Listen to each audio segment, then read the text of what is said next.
everybody. This is Darren Dunlap with the Fargo-Moorhead West Fargo Chamber. This is a great pleasure of mine to have our old friend Joel Kath, who is the founder and distiller of Proof Artisan Distillery in downtown Fargo. We have, it is a wonderful gem in our community. And so Joel's a Fargo native. And not only are you the founder and distiller, but you also split time at the lakes and in Arizona. And Joel, you're an engineer by trade. How in the world do you get all of this stuff done? I don't sleep so much. Yeah, thanks, Darren. Thanks for the opportunity. This is great venue to be doing this on video. I got to say that would be much more fun in person with tastings, but we'll do this for the time being. Yeah, so I'm engineer by trade, JK Engineers. I've been doing electrical engineering, consulting engineering mainly for like water plants, wastewater, civil projects, airports across the Dakotas, and clients down in Arizona, and have been doing that since the 90s. And then took off about 10 years ago, started scheming with my brother Jay, who is the operations distiller here. My son Jarek as well is here in the room along with us. And we started scheming about distilling, kind of at the same time when microbrews were really expanding. But in all honesty, we're much more of a spirit-forward family than beer. We like the vodkas, whiskeys, and gins, and not so much the beer, so we started looking at distilling. You know, Joel, one of the things, and I've had the good fortune of getting, one of the walking tours through your facility, and once that we get back to some sort of normalcy, I will encourage everybody to come down to the Proof Distiller tasting room, have a couple of samples, but to really get the feel of what it is that you do. And Artisan is in your name, but it's actually part of the trait as well. It's not something you can just pick up and start doing, but that beautiful piece of machinery that's behind you, I'm assuming that you get a lot of use out of that. So why don't you give us a little bit of a rundown on what that still is back there? Okay, that is our main still. We've nicknamed it the Judge. After all, the building was lastly the municipal courthouse. And the still is sitting at about where Judge Davies' chambers originally was. So we've nicknamed it in his honor, the Judge. Copper, handmade one at a time in Germany and brought over. It's beautiful to look at, but it's also extremely functional, very flexible on what we can do with it, on what the spirits that we can make with it. Distilling is, if you will, the second part of after making a beer. Distilling is boiling off the alcohol and then creating flavors and creating different spirits from that boiled off alcohol.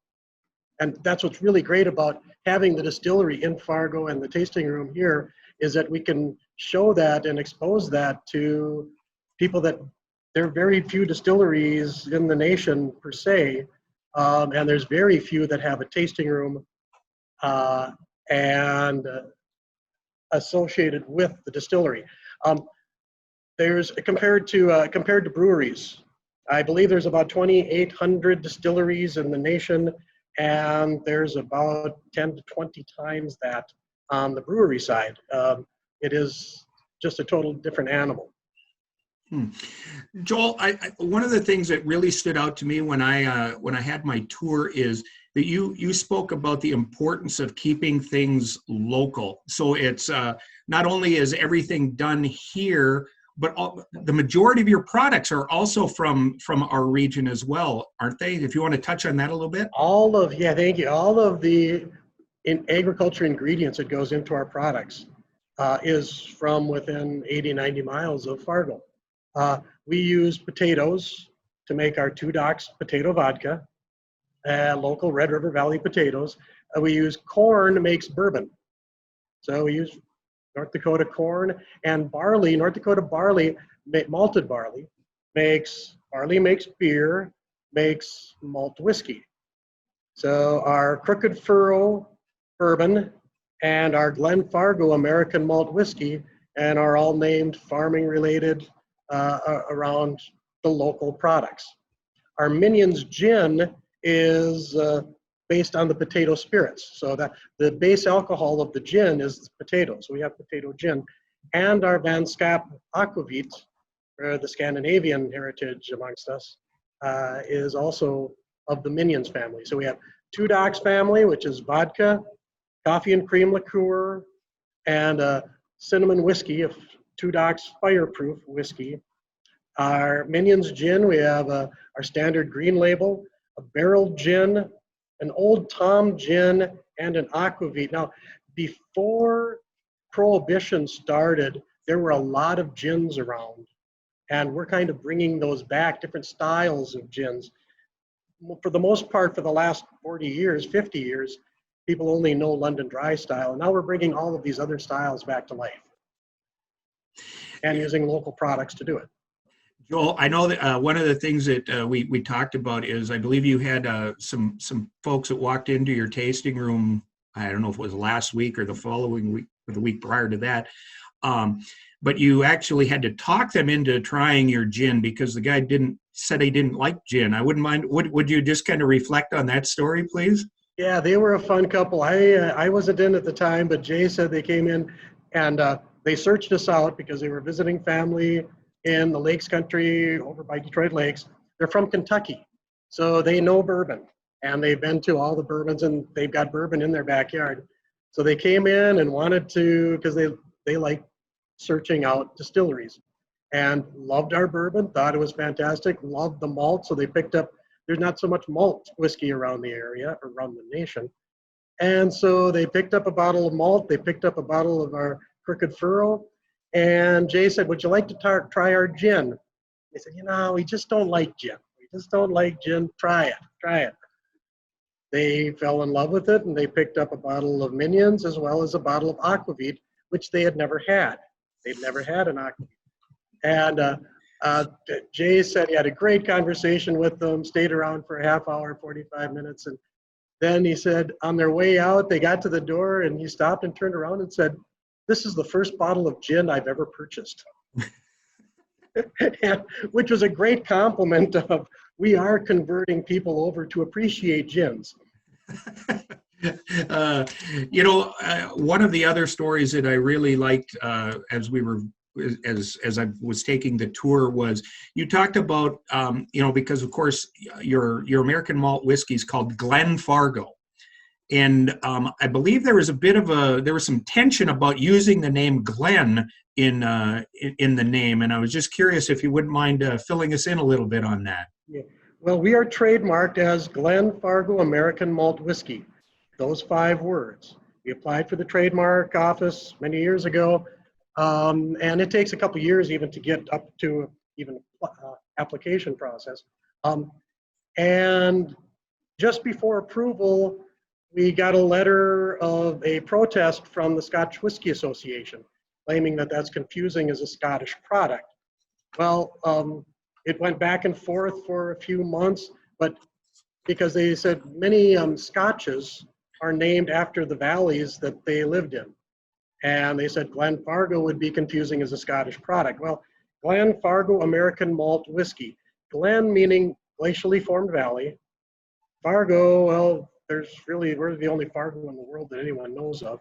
American Malt Whiskey, and our second motto is the single malt of North Dakota. Those are definitely American products, and I appreciate their trademark defense. It's very good that we went through all of this exercise because we want to separate ourselves from a Scotch. We are Glen Fargo American Malt Whiskey. We reached a very nice, easy compromise that American Malt Whiskey on the label must always be the font at least half height of Glen Fargo, which is what we started with at the first place. And it was an actual great transaction back and forth. And to our knowledge, we're the only malt whiskey in the world that has an agreement with the Scotch Whisky Association to be able to use the word Glen in the malt whiskey product. So it's kind of a fun, and it was another interesting of the many lessons in learning of starting up a distillery. Joel, I think one of the things that really does stand out and is the quality. So from day one, I mean, you guys, well, I'm going to ask you for a little bit of a history, but it was amazing. Proof Artisan Distillers you were winning awards right out of the gate. So I was hoping if you wouldn't talk about some of the national awards that you guys have won with your various products. Yeah, thanks. Yeah, as far as some of the history, we started conception or inception of this back in 2010. We started construction and licensing in 2013 and 14. 2015, we received our license and started production, I believe, in April of 2015. And in September, won our first 2 gold medals at the first competition we ever entered in Portland, Oregon. Since then, we have received over 30 national awards, ranging from the vodkas to the liqueurs to the gins. These are all at national tastings of craft spirits. You send your bottles in. Normally, it's not even allowed for the producer to be at the competition, and it's tasted and tested by a guild of tasters that they go around, and that's what they do. So we've received over 30 awards. The last one is very special. I think it's our largest to date, my opinion at least. 2020 American Malt Whiskey Competition held in New York in February of just a few months ago. Glen Fargo, our American Malt Whiskey, received not only a double gold, but in best in class of the 2020 American Malt Whiskey Competition. That's actually huge for us, and a real tribute to the quality that Joel, I'm Joel, Jay, I was pointing to Jay, myself, Jarek, we take pride in that quality, and we pay attention to detail, and we make certain that every drop that we put out is a quality product. Well, I know that it was very well, maybe a little surprising to you for a new company, but I found out that back in 2018 that Proof was actually on the cover of the Artisan Spirit magazine, and they'd actually did a full article on you after, well, I guess starting in 15, so like 3 years of business, and you're getting that kind of exposure. Could you talk a little bit about how that came to be? That was very fun, a very great honor for us. Artisan Spirit magazine is a trade journal for North American distilling, and they do 4 publications a year. Very professional organization, professional magazine, trade journal. I think there's a 20,000 some distribution, 2,800 distilleries in the nation, and they picked us in the spring of 2018. Front cover, 5-page article. It was just phenomenal experience meeting them. Met the editor and his family. They passed through town. They were traveling from Washington State to Chicago. Dropped in, spent a couple hours here, took some pictures, loved the place. They were a lot of fun. I've seen them at conferences before and after. Anyway, about 6 months after they stopped in, he sent me an email with the article. And would you proof this? I immediately called him up, and I dumbfounded. I said, okay, I got to ask why. I mean, there's 2,800. We're a little distillery in Fargo and not the hotbed of distilling.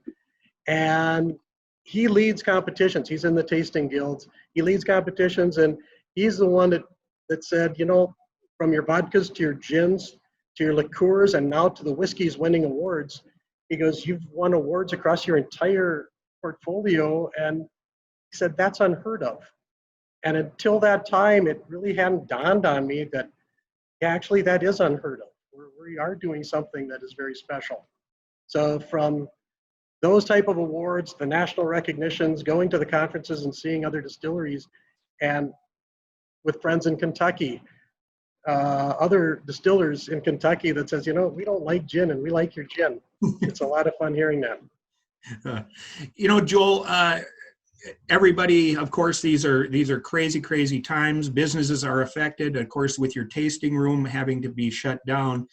But I do know that you were one of the ones that spearheaded converting your stills over to making hand sanitizer. And I have a bottle of it on my desk. And I know I've seen it all over the place. So I wouldn't mind. Would you please just kind of give us a little bit of a rundown on how that works? You know, making hand sanitizer out of lemons, I guess we would maybe say. That was some interesting times. You know, I looked into hand sanitizer, ethanol based, 160 proof ethanol with glycerin and a little bit of hydrogen peroxide, very little. And that's what hand sanitizer is. On March 18th, everything is starting to get shut down, really going nuts. And we got an email from our federal authorities that gives license to all distilled spirit plant permittees. That's what a distillery is, that we can produce and sell hand sanitizer following these guidelines. It was a one-page authorization, and it was very brilliantly done from the authorization side. In acting, it was a different story. The next day, we started producing that, looking for bottles, and within a day, we were out of our own ethanol. So on the second day, we had a relationship with Artisan Ethanol out in Castleton. They allowed us to take some fuel-grade ethanol and redistill it. That's very important because we redistilled fuel-grade ethanol to get it to the grade acceptable for use as hand sanitizer. And we were amongst the first in the nation to be able to respond to that. For a number of weeks, we were the only ones in a 5 or 6 state area producing this. So we were honored at the opportunity to do that. We ran the still, actually Jay ran the still overnight. We ran 24/7 for 4 or 5, almost 6 weeks until the large producers that can produce a lot more than this little still behind us can produce the truckloads of sanitizer that is needed by the country. Very interesting. It was a really weird time, as something that I'm still going to have to write some memoirs on because there was a lot of things happening in those first few weeks. Well, Joel, I know you wouldn't say it, but I'm going to. I know that a lot of the proceeds that you got from your hand sanitizer went back into our market and into some of our servers and some of the bar people's hands. So I'd love you if you would. We earmarked as well as had a donation bucket, and we're glad to do that. And from day one, we were selling we looked up what the pre-COVID prices of hand sanitizer should be sold for, and okay, that's what we'll sell it for. We had state troopers from 5 different states come and get 5-gallon pails from those first few days. And the last one they called, I was in the back office, they said, yeah, another troopers are here, Nebraska. They actually drove up from Nebraska because there was none, again, that first week, the March 25th about. And we had sheriff's office, they posted it on their website, so on their Facebook page, coming and picking up hand sanitizer. Day 3 and 4 of this, we had no containers. So they came in with, they'll refill their own containers. They came in with 5 and 6 gallon gas cans. And they just said, geez, well, okay, it's your response. We got to do what we have to do. But at that time, no one had anything. And even now, small containers are not going to be in the country for a number of weeks, if not months. So we're going to have to reuse the small containers that we have, and we're keeping making refills and keeping people stocked. Joel, all of us cannot wait until we get back to some sort of normalcy and a regular way of life. But I do want to, once again, urge people that if you have, any interest in the history of downtown Fargo, come down and take a look at this building. The history of the building itself is amazing, but it's a very unique tour, and you're going to learn some incredible knowledge from very knowledgeable people about the art of distilling, and it truly is an art. So do you want to give just a little bit of an idea as to what, do people need to call ahead to have a tour? Do they need, how does the whole system work with Proof Artisan Distillers? Well, yeah, thanks. So the tasting room is, again, now we have closed the tasting room, if you will, for regular service as a bar, serving cocktails. We have a full kitchen. So we have closed that down for COVID, but I'm hoping late fall that we will reopen that and gradually reopen. So the tasting room is set up to do tastings, go back, do tours. It's a great venue for a corporate gathering, banquet, we've even had corporate meetings here, electronics set up. We can serve food, and it's really there to showcase the cocktails. So come in, showcase, we play with cocktails, instruct, teach what cocktails are all about, and then offer to go back for a half hour or an hour tour, getting in-depth detail of the production as we want. We also have, a few times a year, we offer like a gin seminar, a day-long Saturday. We did that, I forget, in February, first part of February, before COVID. And day-long, we spent, I think there were 10 or 12 people, making gin, tasting, going through the whole education, the whole process, what is gin? And that is really the most gratifying, of turning new people on to, this is a great opportunity to see what this is about and make some, and take a couple bottles home that you made. Even if they don't like gin, right? If they don't like gin. Well, Joel, I do want to wrap up here, but one of the things that we talked about was the fact that Proof Artisan, 90% of the products that you utilize, are from North Dakota, Minnesota, our area. But I think it's also imperative that the profits and proceeds are remaining in the community as well, because so I'd love it if you would just touch on the importance of that to you and your family. We like to talk about the 90-10 breakdown, and actually 100% of the product comes from locally here. But on a shelf price of our product, there's the 90-10. Only 10% of that shelf price leaves the area. In all local products, most of it stays in the area. Of ours, only 10% leaves the area, and that's in the federal tax and the cost of the glass. The remainder stays here. When you look at a national brand from out of state, from national or international, what stays here is the retailer markup. So we're very proud to be North Dakota distilled, nationally awarded, and local. And I think when we come out of this from COVID, we're all seeing that let's be a little more attentive to being local. We're relying a little too much about beyond our borders, and maybe we should stay home a little bit. We'll see. We're glad to be here, and we all look forward to getting back to normal. The bar and restaurant service industry has been the industry that has taken the hit hardest because of COVID. And I look forward to supporting all of the service industry as we come out of this. As do we all, Joel. Thank you so much. So, well, Joel, this has been very interesting. I can't wait for people, if they haven't had the opportunity to get down to Proof, to get down there, get a tour, because it's absolutely fascinating. Between the Overvold's Cadillac sign in the back, that, oh man, that's a whole nother story. And the question about, well, why aren't you doing rum? Well, I asked Joel that one time, and well, the problem is it's got to be cane sugar. Well, we don't have cane sugar up here. That's a whole nother story.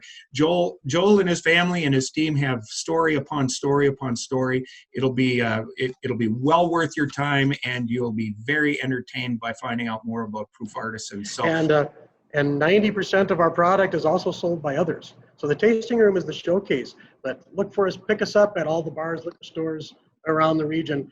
About 400 accounts across North Dakota and Minnesota, distribution in Arizona and Florida as well. However, they're kind of shut down at the moment.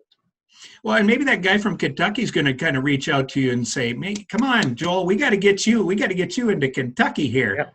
You could be a big gin. You'll be the biggest gin seller in go. all of Kentucky.